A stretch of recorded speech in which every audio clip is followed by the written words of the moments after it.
تبارك الذي نزل الفرقان على عبده ليكون للعالمين نذيرا۔ سورۃ الکوثر کا اعجاز، شان نزول اور سورۃ الکوثر کے چند معانی بیان ہو چکے ہیں۔ سورۃ الکوثر کے ایک معنی کو آج کے بیان میں وضاحت سے ذکر کروں گا، دیگر معانی کی وضاحت اگلے جمعوں میں ہوگی۔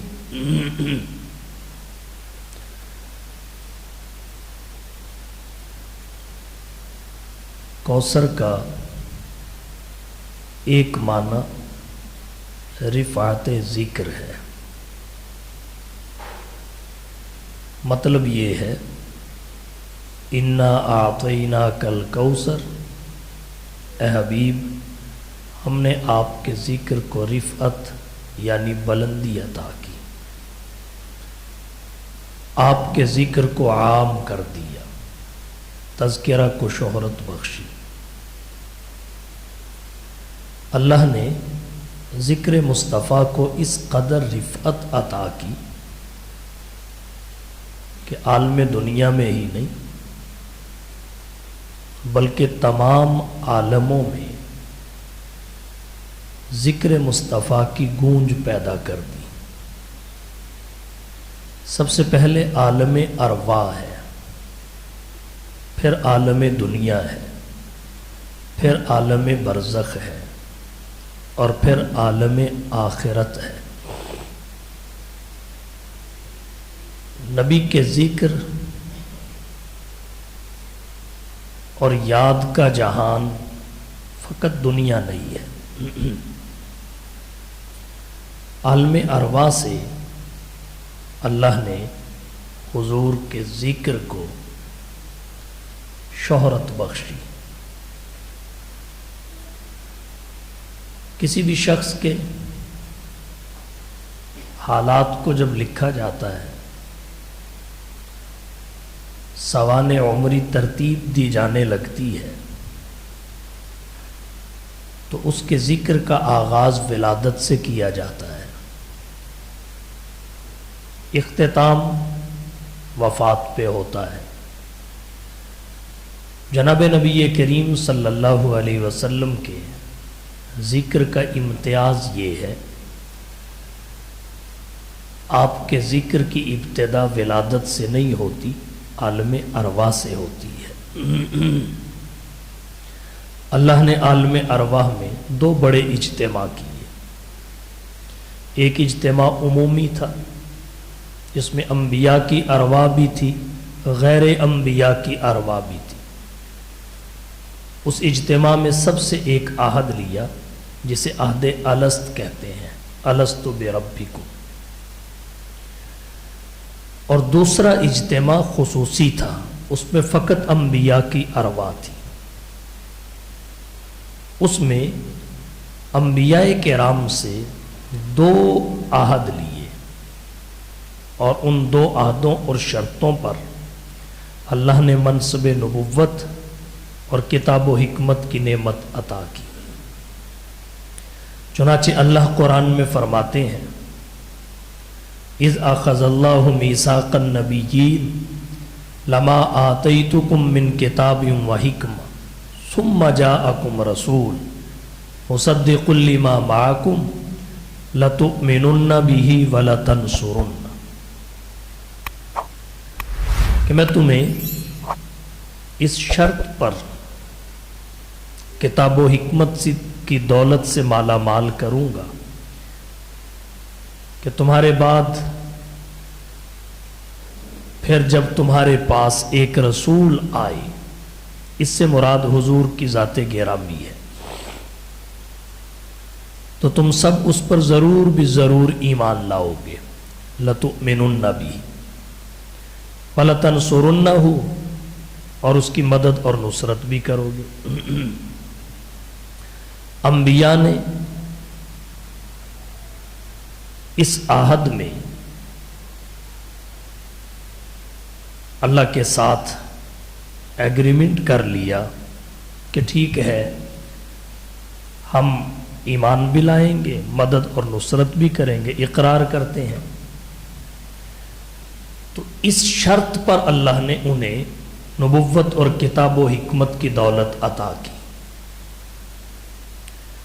نبی کی شان دیکھیے، ہر نبی پر امتیں ایمان لائیں اور حضور پر انبیاء بھی ایمان لائے۔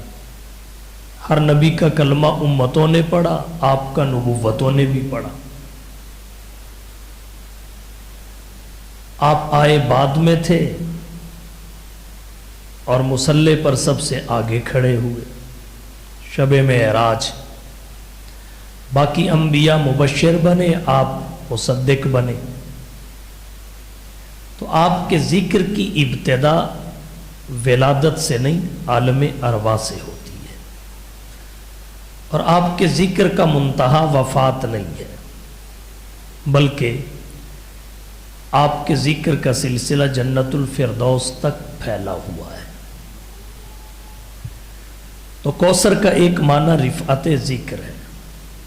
اللہ نے اپنے حبیب کے ذکر کو رفعت عطا کی اور خبر اور بشارت اس طرح دی، انا اعطیناک الکوثر۔ عالم ارواح ہو یا عالم دنیا، عالم برزخ ہو یا عالم آخرت، کوئی بھی حضور کے ذکر کی گونج سے خالی نہیں ہے۔ ملائکۃ اللہ آپ کی یاد میں مصروف، جن و انس آپ کے لیے دعا گو، شجر و حجر آپ کی مدح سرائی میں لگے ہوئے، حیوانات و بہائم آپ کے ذکر میں رطب اللسان، الغرس، کوئی مکان ایسا نہیں ہے جہاں حضور کا ذکر نہ ہو۔ آپ کا ذکر لامکان تک پھیلا ہوا ہے۔ اللہ نے آپ کے ذکر کو کیسی رفعت عطا کی؟ پہلی امتیں حضور صلی اللہ علیہ وسلم کے وسیلے سے کافروں پر اللہ سے فتح طلب کیا کرتی تھی۔ قرآن کہتا ہے وَكَانُوا مِن قَبْلُ يَسْتَفْتِحُونَ عَلَى الَّذِينَ كَفَرُوا، کہ آپ کی آمد سے قبل آپ کے توسط سے امتیں کافروں کے خلاف اللہ کی مدد کو طلب کیا کرتی۔ انبیاء آپ کی بشارتیں دے کر گئے، یہ آپ کے ذکر کی رفعت ہے۔ انبیاء کی بشارات آپ کے لیے تھی۔ اللہ تعالیٰ نے حضرت ابراہیم علیہ السلام کو تعمیر کعبہ کا حکم دیا، انہوں نے حضرت اسماعیل کو ساتھ لے کر کعبۃ اللہ تعمیر کیا۔ جب تعمیر ہو چکا پھر اللہ نے فرمایا اب مانگیے کیا مانگتے ہو؟ تو حضرت ابراہیم نے دعا کی، اسماعیل نے آمین کہا۔ سورۃ البقرہ میں ہے، حضرت ابراہیم کہتے ہیں ربنا وبعث فیہم رسولا منہم، مولا بیت اللہ تو بنا دیا ہے تاکہ یہ تیری عبادت کریں، اب انہی میں سے ایک رسول بھی بھیج دے، ایک رسول بھی بھیج دے۔ ربنا وبعث فیہم رسولا منہم، جو چار کام کرے، یتلو علیہم آیاتی کا، ان کے سامنے تیری آیات پڑھ کر سنائے، وَيُعَلِّمُهُمُ الْكِتَابَ، انہیں کتاب اللہ کے معانی بتائے، وَالْحِکْمَةَ، حکمت اور دانائی سکھائے، وَيُزَكِّيهِمْ، ان کے قلوب کا تزکیہ کرے، فقط ظاہر ہی نہیں ان کے باطن کی بھی اصلاح کرے۔ اور مولا یہ دعا تجھ سے ہے، کیوں؟ اس لیے کہ اِنَّكَ أَنْتَ الْعَزِيزُ الْحَكِيمُ، کامل اقتدار اور مکمل حکمت فقط تیری ہے۔ حضرت ابراہیم علیہ السلام نے کتنی جاندار دعا مانگی، سبھی کچھ مانگ لیا ہے تجھے خدا سے مانگ کر، سبھی کچھ مانگ لیا ہے تجھے خدا سے مانگ کر، اٹھتے نہیں ہیں ہاتھ میرے اس دعا کے بعد۔ جناب نبی کریم صلی اللہ علیہ وسلم حضرت ابراہیم کی دعا کا بغیر کسی شک و شبہ کے ثمر ہے، اور مشکات شریف جلد ثانی 513 صفحہ پر حدیث آتی ہے، حضور صلی اللہ علیہ وسلم نے خود بھی فرمایا کہ میں ابراہیم کی دعا ہوں۔ حضور صلی اللہ علیہ وسلم کے لیے حضرت عیسیٰ نے بشارت دی، سورہ صف میں ہے، اذ قال عیسیٰ ابن مریم یا بنی اسرائیل انی رسول اللہ الیکم مصدقا لما بین یدی من التوراۃ۔ حضرت عیسیٰ علیہ السلام نے کہا، اے بنی اسرائیل، میں تمہاری طرف اللہ کا رسول بن کے آیا ہوں، اپنے سے پہلے تورات کی تصدیق کرتا ہوں، وَمُبَشِّرًا بِرَسُول، ایک کام اور میرے ذمے ہے، وہ یہ کہ میں ایک رسول کی بشارت دیتا ہوں۔ چونکہ حضرت عیسیٰ کے بعد ایک ہی رسول تھے، وہ حضور تھے۔ یاتی من بعدی، میرے بعد آئیں گے، نشانی یہ ہے اسمہ احمد، ان کا نام احمد ہوگا۔ یہ کتنی پکی نشانی ہے، اتنی پکی کہ حضور سے پہلے احمد نام کا کوئی فرد دنیا میں پیدا نہیں ہوا، احمد نام کا کوئی شخص دنیا میں پیدا نہیں ہوا۔ اس کی دو وجہ ہیں۔ ایک وجہ تو یہ تھی کہ جب حضرت عیسیٰ علیہ السلام اس میں احمد سے بشارت دے چکے، اور کوئی آپ سے پہلے اس نام کا آ جاتا تو دنیا اسے بشارت عیسیٰ کا مصداق نہ سمجھ لیتی۔ دوسری حکمت یہ تھی، اللہ نبی کو جو نام دیتے ہیں وہ نبی سے پہلے کسی کو نہیں دیتے، تاکہ کوئی یہ نہ کہہ سکے نبی کا نام فلانے کی طرف دیکھ کے رکھا گیا۔ نبی کے نام کو سب سے پہلے نبی سے شروع کیا جاتا ہے، اور پھر دنیا نبی کی محبت میں نبی کے نام پر اپنے نام رکھتی ہے۔ نبی کا نام نبی سے پہلے کسی کا نہیں ہوتا، اس لیے فرمایا اسمہ احمد، یہ نشانی ہے۔ اور اس کو آپ اس لحاظ سے بھی نشانی کہہ سکتے ہیں کہ اسم احمد یہ مفرد ہے، اسم احمد مفرد ہے، اور انبیاء جتنے بھی آئے سب کے نام مفرد تھے، مرکب کسی کا نہیں تھا۔ اس سے مرزا غلام احمد قادیانی کے دعوی نبوت کی بھی تردید ہو جاتی ہے۔ نبی کی علامات میں ایک علامت یہ ہے کہ نبی کا نام مفرد ہوتا ہے۔ حضرت آدم سے لے کر حضرت عیسیٰ تک ایک ایک نبی کا نام دیکھیے، سب کے اسماء مفرد تھے، مرکب کسی کا نہیں تھا۔ غلام احمد مرکب ہے، مرکب بھی مرکب ناقص ہے، یہیں سے اس کے دعوی نبوت کی نفی ہو جاتی ہے۔ تو حضرت عیسیٰ علیہ السلام نے آپ کی بشارت دی، فرمایا اسمہ احمد۔ مشکات شریف کی جس روایت کا میں نے ذکر کیا، جلد ثانی 513 صفحہ سے، حضور صلی اللہ علیہ وسلم فرماتے ہیں سأخبرکم بأول امر، میں تمہیں اپنے اول امر یعنی اپنی ابتدا کا بتاتا ہوں۔ سأخبرکم بأول امر، فرمایا دعوت ابراہیم، میں ابراہیم کی دعا ہوں۔ یہی دعا جو حضرت ابراہیم نے اللہ سے مانگی، قرآن میں مذکور ہے، ربنا وبعث فیہم رسولا منہم یتلو علیہم آیات۔ اور ایک روایت میں آتا ہے حضور صلی اللہ علیہ وسلم نے فرمایا انا ثمرۃ دعوت ابی ابراہیم، میں اپنے باپ ابراہیم کی دعا کا ثمر ہوں، نتیجہ ہوں۔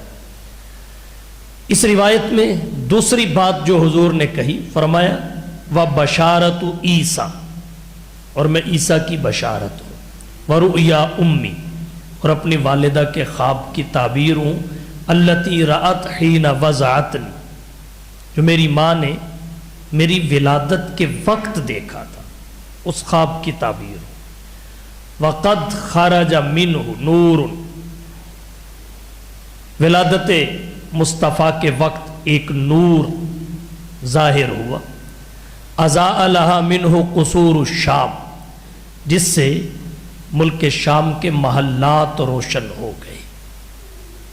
تو حضرت ابراہیم کی دعا اور حضرت عیسیٰ علیہ السلام کی آپ بشارت کا بلا شک و شبہ مصداق ہے۔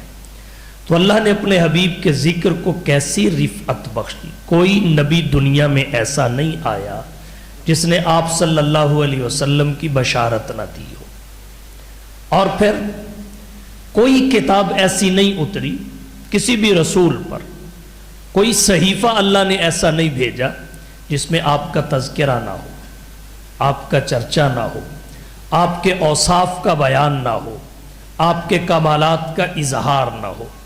دو روایتیں آپ کی توجہ کی نظر کرنا چاہوں گا، اس سے پہلے سورہ اعراف سے ایک آیت کریمہ سن لیجیے۔ اللہ تعالیٰ فرماتے ہیں الذین یتبعون الرسول النبی الامی الذی یجدونہ مکتوبا عندہم فی التوراۃ والانجیل، کہ وہ لوگ جو رسول کی اتباع کرتے ہیں، جو نبی امی ہے۔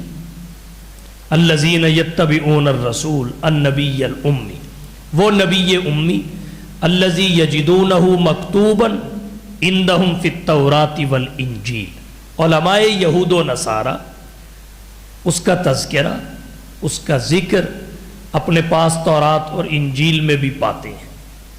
یأمرہم بالمعروف، وہ نبی لوگوں کو نیکی کا حکم دیتا ہے، وینہاہم عن المنکر، منکر سے روکتا ہے، یحل لہم الطیبات، پاکیزہ چیزوں کو ان کے لیے حلال بتاتا ہے، ویحرم علیہم الخبائث، خبائث کو ان پر حرام قرار دیتا ہے، ویضع عنہم اسرہم والاغلال التی کانت علیہم، ان پر جو بوجھ اور توق ہے جس نے ان کو جکڑ رکھا ہے اسے اٹھا دیتا ہے۔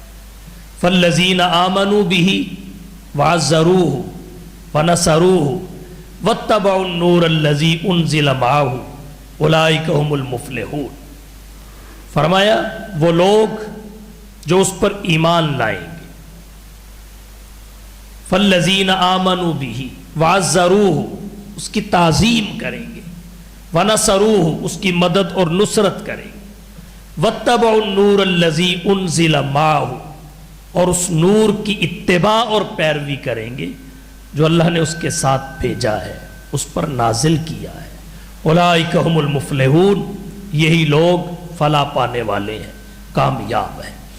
تو یہاں بھی اللہ نے یہ بات واضح کر دی کہ تورات اور انجیل میں حضور صلی اللہ علیہ وسلم کا ذکر خیر موجود ہے۔ آج تورات محرف ہے، انجیل محرف ہے، تحریف شدہ ہے، اس کے باوجود ذکر مصطفیٰ اس میں موجود ہے۔ آپ بائبل کو پڑھ کے دیکھ لیجیے۔ ایک بات یہاں ضمناً اور ذکر کرنا چاہوں گا، اللہ نے فرمایا واتبعوا النور الذی انزل معہ، اس نور کی پیروی کریں گے جو آپ کے ساتھ نازل کیا گیا۔ یہاں بلا شک و شبہ نور سے مراد قرآن کریم ہے، کیونکہ نزول قرآن کا ہوا ہے۔ قرآن کریم میں اور کئی آیات میں قرآن کو، کتاب کو نور کہا گیا ہے، جیسے قد جاءکم من اللہ نور وکتاب مبین۔ یہاں بھی قد جاءکم من اللہ نور وکتاب مبین، نور سے مراد قرآن ہے، کتاب مبین اس کی تفسیر کر رہا ہے، عطف تفسیری ہے۔ تبھی آگے یہدی بہ اللہ ہے کہ اللہ اس نور کے ذریعے جس کی تفسیر کتاب مبین ہے لوگوں کو ہدایت دیتا ہے۔ اگر یہاں نور کا مصداق صاحب قرآن ہوتے، کتاب کا مصداق قرآن ہوتا تو یہدی بہم اللہ ہوتا۔ قرینہ اس کا کیا ہے کہ واتبعوا النور الذی انزل معہ، اور اس نور کی اتباع کریں گے جو اللہ نے حضور کے ساتھ بھیجا، آپ پر نازل فرمایا۔ تو پتہ چلا قرآن کریم میں نور سے مراد کتاب اللہ ہے، کلام الہی ہے۔ اگرچہ حضور صفات کے لحاظ سے نور ہی نہیں، نورانیوں کے لیے محل رشک ہے، مگر آپ ذات کے لحاظ سے انسان اور بشر ہیں، اس کی نفی نہیں کی جا سکتی۔ آپ کی بشریت کا انکار قرآن کریم کا انکار ہے۔ تو عرض میں نے یہ کیا، کوثر کا ایک معنی رفعت ذکر ہے۔ اللہ فرماتے ہیں انا اعطیناک الکوثر، اے حبیب ہم نے آپ کو رفعت ذکر کی نعمت بخشی، آپ کے ذکر کو بلندی عطا کر دی۔ کوئی کتاب ایسی نہیں ہے جس میں حضور کا ذکر موجود نہ ہو۔ مشکات شریف میں ایک حدیث آتی ہے، حضرت انس اس کے راوی ہیں۔ حضور صلی اللہ علیہ وسلم کی ایک یہودی بچہ زیارت کیا کرتا تھا، آپ کے پاس آیا جایا کرتا تھا۔ چند دن نہیں آیا، آپ کو اطلاع ملی وہ بیمار ہے اور وہ مرض الوفات میں مبتلا تھا۔ اللہ کے نبی صلی اللہ علیہ وسلم صحابہ کے ساتھ اس کی عیادت کے لیے تشریف لے گئے۔ حضور نے جا کے دیکھا اس بچے کے سرہانے اس کا والد بیٹھا ہے، وہ بھی یہودی تھا۔ بچہ موت و حیات کی کشمکش میں مبتلا ہے۔ آپ نے بچے کی خیریت معلوم کی اور اس کے والد سے کہا، میں تجھے اللہ کی قسم دے کے کہتا ہوں۔ کون اللہ؟ بالذی انزل التوراۃ علی موسیٰ، جس نے موسیٰ پر تورات کو نازل کیا۔ تورات کا اور اس کے موسیٰ پر نازل کرنے کا وصف اس لیے ذکر کیا کہ یہودی حضرت موسیٰ کی نبوت کو مانتے تھے اور قرآن کریم ان کی کتاب تھی جو حضرت موسیٰ پہ اتری تھی۔ ان کا ذکر اس لیے کیا کہ اب یہ شاید جھوٹ نہ بولے، لیکن یہودی ہو اور جھوٹ نہ بولے یہ کیسے ہو سکتا ہے؟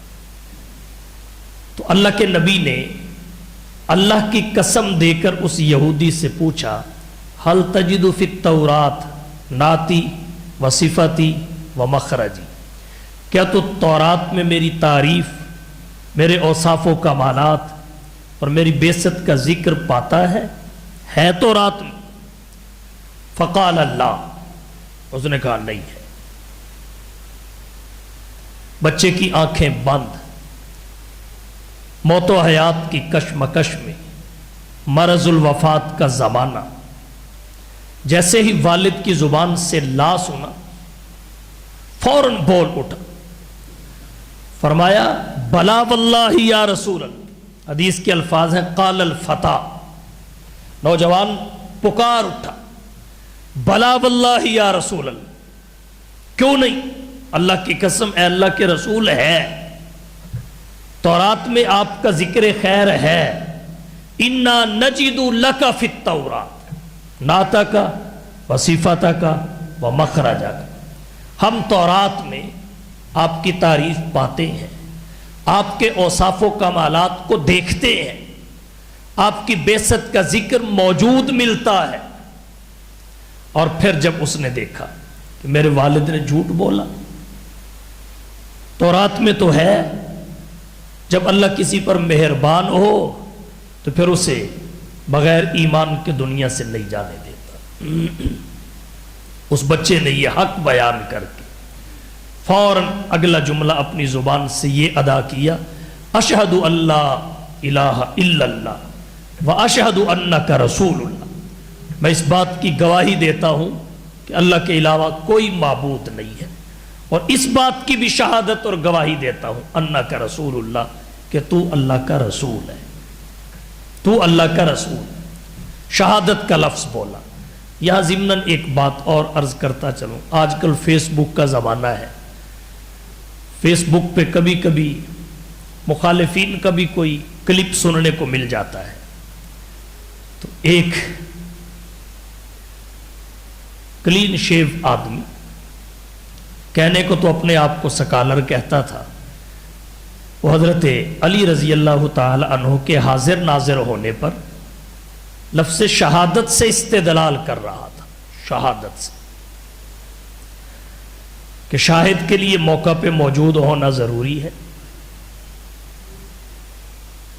بعض لوگ اس سے حضور صلی اللہ علیہ وسلم کے حوالے سے بھی استدلال کرتے ہیں، یا ایھا النبی انا ارسلناک شاہدا، کہ آپ شاہد ہیں، تو شاہد کے لیے موقع پہ موجود ہونا ضروری ہے۔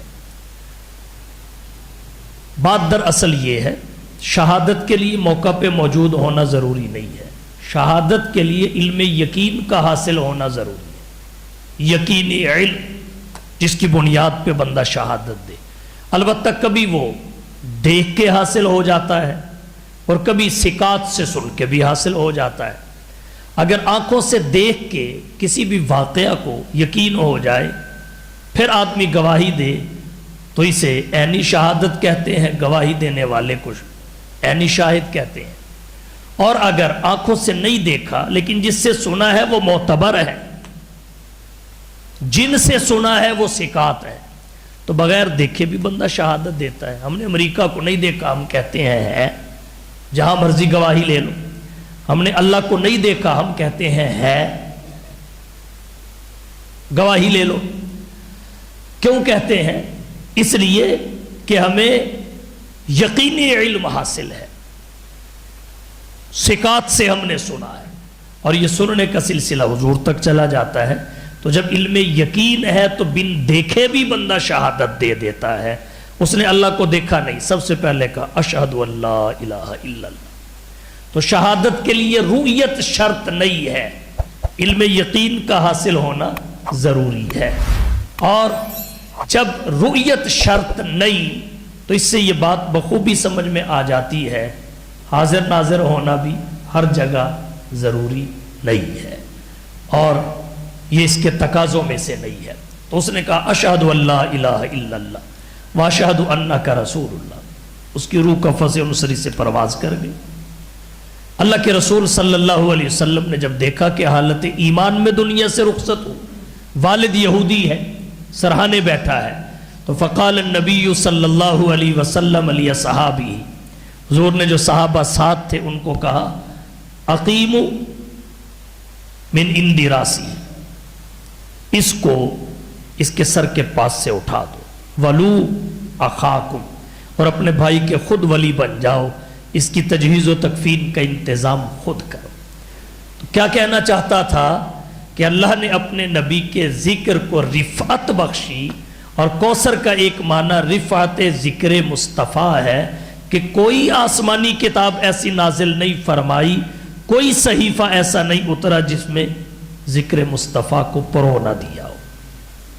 حکیم الامت مجدد الملت حضرت مولانا اشرف علی صاحب تھانوی رحمہ اللہ نے نشر الطیب فی ذکر النبی الحبیب میں حضور صلی اللہ علیہ وسلم کی ولادت کے وقت کے حالات کے باب میں 6 اور 7 نمبر پر 2 روایات ذکر کی۔ ان روایات میں بھی اس بات کا واضح اظہار ہے کہ اللہ نے حضور صلی اللہ علیہ وسلم کے ذکر کی رفعت کے لیے پہلی کتابوں میں آپ کے اوصاف کو بیان کیا، آپ کے آنے کا ذکر فرمایا، جس کی بنا پر علماء یہود و نصارہ آپ کو جانتے بھی تھے، آپ کے آنے کو مانتے بھی تھے اور آپ کو پہچانتے بھی تھے۔ ولادت سے لے کر وفات تک، بچپن سے لے کر جوانی اور بڑھاپے تک، اعطاء نبوت سے پہلے کے ایام سے لے کر اعطاء نبوت کے بعد کے ایام تک، لمحہ بلمحہ وہ آپ کو جانتے اور پہچانتے تھے۔ اور اس کی وجہ اور سبب کیا تھا کہ سابقہ آسمانی کتابوں میں آپ کا ذکر موجود تھا۔ حضرت تھانوی نے 2 روایات ذکر کی، اختصار کے ساتھ ان کو پیش کرتا ہوں، اس سے یہ بات بخوبی واضح ہو جائے گی۔ جو 6 روایت ہے ولادت شریف کے وقت کے حالات کی، اس کے بارے میں لکھا اور بہقی کے حوالہ سے ذکر کی۔ حضرت تھانوی فرماتے ہیں حضرت حسان بن ثابت رضی اللہ تعالی عنہ نے کہا میری عمر 7-8 سال کی تھی اور میں بات کو خوب سمجھتا تھا۔ اچانک ایک دن صبح کے بعد مکہ میں ایک یہودی نے چیخنا شروع کر دیا، چیخو پکار، کہنے لگا یہودیوں کہاں سوئے ہوئے ہو؟ یہودی اکٹھے ہو گئے، کہنے لگے تجھے ہوا کیا ہے؟ وہ یہودی کہنے لگا آج رات میں نے اس ستارے کو طلوع دیکھا ہے جس کی ساعت میں احمد مرسل نے پیدا ہونا تھا، اللہ کے آخری رسول نے جس کے ساتھ میں پیدا ہونا تھا، آج شب کو میں نے وہ ستارہ آسمان پہ طلوع دیکھا ہے، پتہ کرو اللہ کا آخری نبی پیدا ہو چکا ہے۔ یہ بات اس یہودی نے کہی۔ اس سے اگلی روایت ام المومنین حضرت عائشہ سے ہے، جناب نبی کریم صلی اللہ علیہ وسلم جس شب پیدا ہوئے، اگلی صبح کو ایک یہودی مکہ میں آ کے آواز لگانے لگا، قریشیو، اے جماعت قریش، قریش اکٹھے ہو گئے۔ وہ کہنے لگا آج شب تم میں سے کسی کے ہاں کوئی بچہ پیدا ہوا ہے؟ انہیں خبر نہیں تھی۔ وہ کہنے لگے ہمیں تو کوئی پتہ نہیں۔ کہا پتہ کرو، آج شب اس امت کا نبی پیدا ہو چکا ہے، آج شب اس امت کا نبی پیدا ہو چکا ہے، دیکھو کس کے گھر بچہ پیدا ہوا ہے۔ کہا جا کے یہ بھی دیکھ لینا کہ اس کے دونوں شانوں کے درمیان ایک مہر ہوگی، نشانی اس کی یہ ہے جس کو اہل اسلام مہر نبوت سے تعبیر کرتے۔ جب قریش نے تحقیق کی تو اطلاع ملی عبد المطلب کے گھر یتیم پوتا پیدا ہوا ہے، عبداللہ کے ہاں یتیم بیٹا پیدا ہوا ہے۔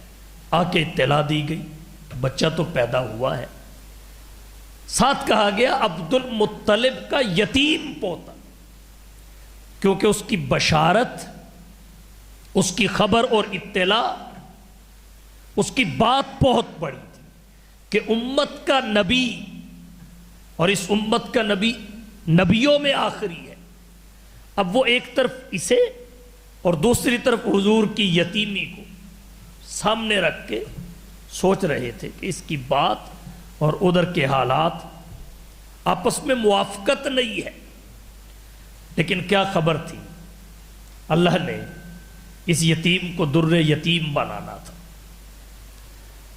یہودی اڑا ہوا ہے، اس امت کا نبی پیدا ہوا ہے۔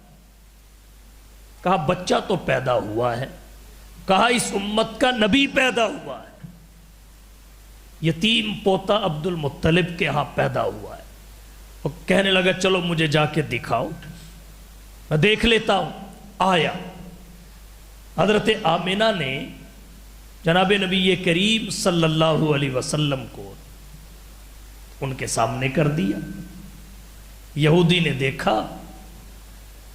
ایسا حسین چہرہ کائنات میں اور کس کا تھا؟ کسی کا نہیں۔ پھر اس نے شانوں سے کپڑا ہٹایا، دونوں کندھوں کے درمیان مہر نبوت تھی۔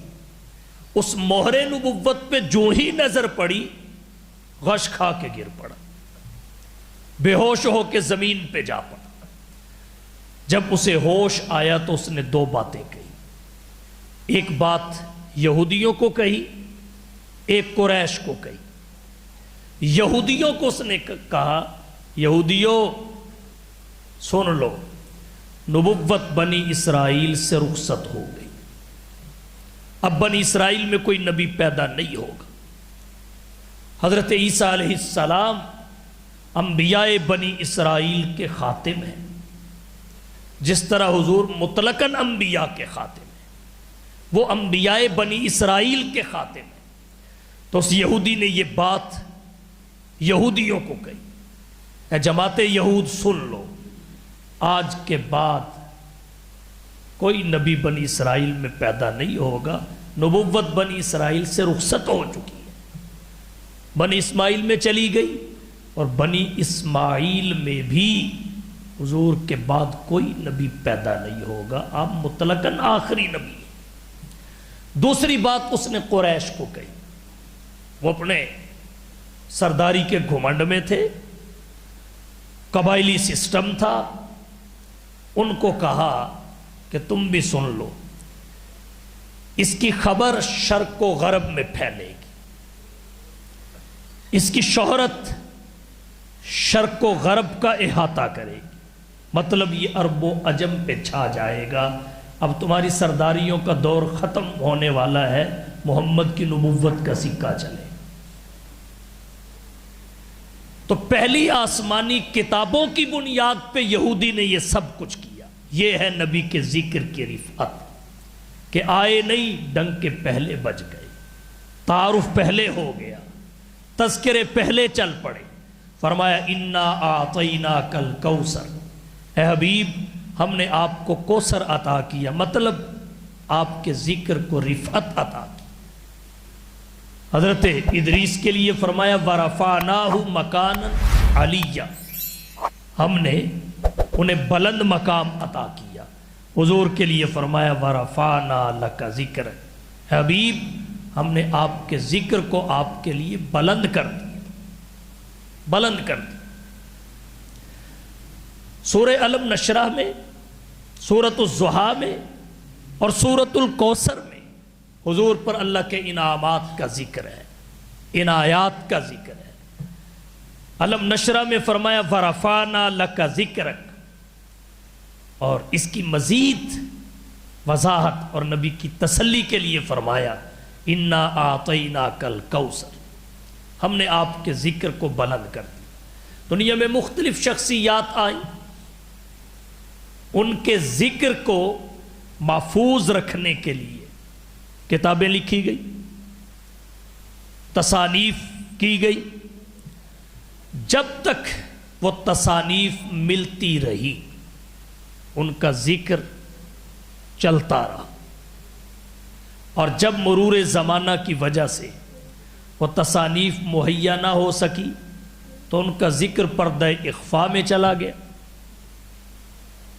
لیکن حضور صلی اللہ علیہ وسلم کے ذکر کو اللہ نے رفعت بخشی، آپ کے ذکر کو مصنفین اور تصانیف کا محتاج بننے ہی نہیں دیا، بننے ہی نہیں دیا۔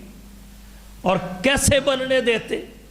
محبوب خدا کا ہو اور ذکر میں محتاج اوروں کا ہو، یہ اللہ کی محبت کو گوارا نہ ہوا۔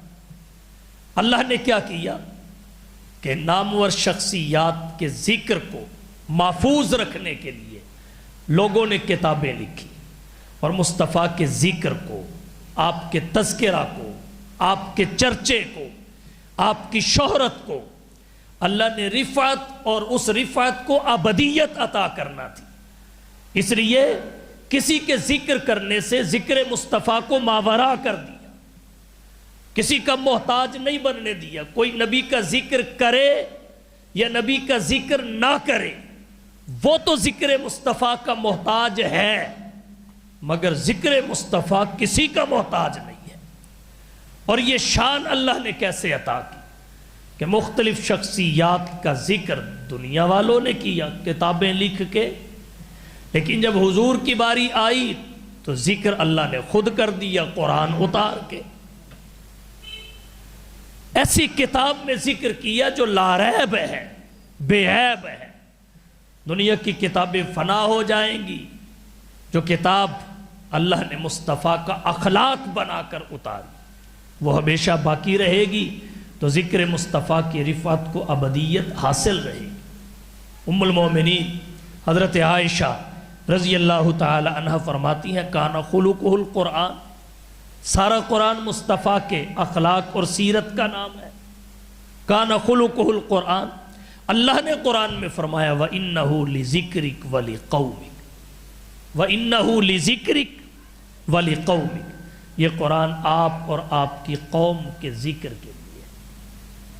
اور یہاں ایک بات اور کہنا چاہوں گا، وہ یہ کہ سورۃ الکوثر میں ایک قسم کا چیلنج بھی ہے نبی کے دشمنوں کو، نبی کے مخالفین اور معاندین کو۔ وہ کیا کہ کوثر کا معنی ہے رفعت ذکر مصطفیٰ۔ چیلنج کیسے ہے؟ دنیا کا کفر اس دور میں بھی آج بھی نبی کے ذکر کو نیچا کرنا چاہتا ہے، نیچے لانا چاہتا ہے، اس کی پستی کا خواہاں ہے۔ اللہ نے علم نشرہ میں فرمایا وَرَفَعْنَا لَكَ ذِكْرَكَ، بلند کریں گے نہیں، ہم بلند کر چکے آپ کے لیے آپ کے ذکر کو۔ ماضی مطلق کا صیغہ ہے، اصل میں اللہ نے بلند کر دی، بلند کر چکے۔ اور پھر نبی کے لیے بطور تسلی فرمایا انا اعطیناک الکوثر، اے حبیب ہم نے آپ کو کوثر یعنی آپ کے ذکر کو رفعت، اور پھر اس رفعت کو ابدیت اور دوام بخشا۔ یہ چیلنج ہے کہ ہم اپنے نبی کے ذکر کو رفعت دے چکے ہیں، اے حبیب آپ کے ذکر کو بلند کر چکے ہیں۔ اب کس کی ہمت ہے وہ نبی کے ذکر کو دبا سکے؟ کس کی ہمت ہے نبی کے ذکر کو دبا سکے؟ اگر کوئی ہے تو سامنے آئے۔ ساری دنیا کا کفر ایک دوسرے کے کندھوں پہ کھڑا ہو جائے،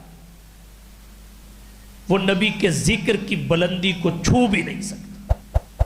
جس کے ذکر کو اللہ اونچا کرے اسے پست کو کر سکتا ہے۔ آئے روز ہم سنتے اور پڑھتے ہیں کہ اس دفعہ فلانے ملک نے حضور کے خاکے شائع کر دیے، فلانی فلم ریلیز کر دی گئی جس میں حضور کی گستاخی ہے، آزادی اظہار رائے کے نام پر مغرب حضور کی توہین کو قانونی جواز فراہم کرنا چاہ رہا ہے۔ ہماری ذمہ داریاں کیا ہے اس حوالہ سے؟ یہ الگ عنوان ہے، یہ الگ موضوع بحث ہے، لیکن اللہ کا چیلنج یہ ہے تم کچھ بھی کر لو، الٹے لٹک جاؤ، ذکر مصطفیٰ بلند ہو چکا ہے، تم اس کی رفعت میں کمی نہیں لا سکتے۔ انا اعطیناک الکوثر، اے حبیب ہم نے آپ کو کوثر یعنی ذکر کی رفعت عطا کی، رفعت کو ابدیت اور دوام بخشا۔ تو آپ صلی اللہ علیہ وسلم پر اللہ نے سورۃ الکوثر نازل فرمائی۔ لفظ کوثر کے بہت سارے معانی ہیں، ان میں ایک معنی رفعت ذکر ہے جو اللہ نے اپنے حبیب کو کوثر کی شکل میں عطا کیا۔ اس قدر بلندی عطا کی کہ تمام عالموں میں ذکر مصطفیٰ کی گونج پیدا کر دی، عالم ارواح میں بھی، عالم دنیا میں بھی، عالم برزخ میں بھی، عالم آخرت میں بھی، تمام مخلوقات کو، کیا ملائکۃ اللہ، کیا جن و انس، کیا شجر و حجر، کیا حیوانات و بہائم، ہر ایک مصطفیٰ کے لیے مشغول مدح ہے۔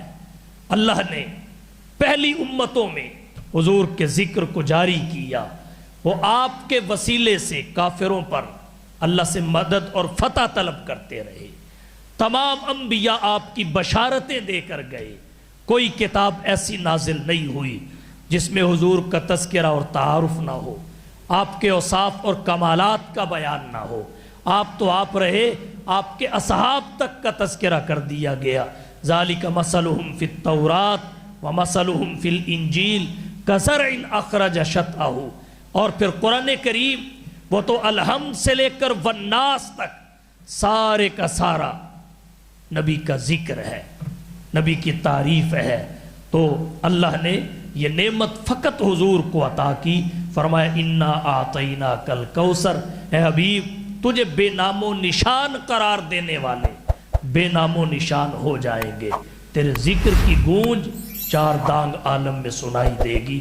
اللہ تعالی ہم سب کو حضور صلی اللہ علیہ وسلم کی ذات گرامی سے سچی محبت اور آپ کی کامل اتباع نصیب فرمائے۔ وآخر دعوانا ان الحمدللہ۔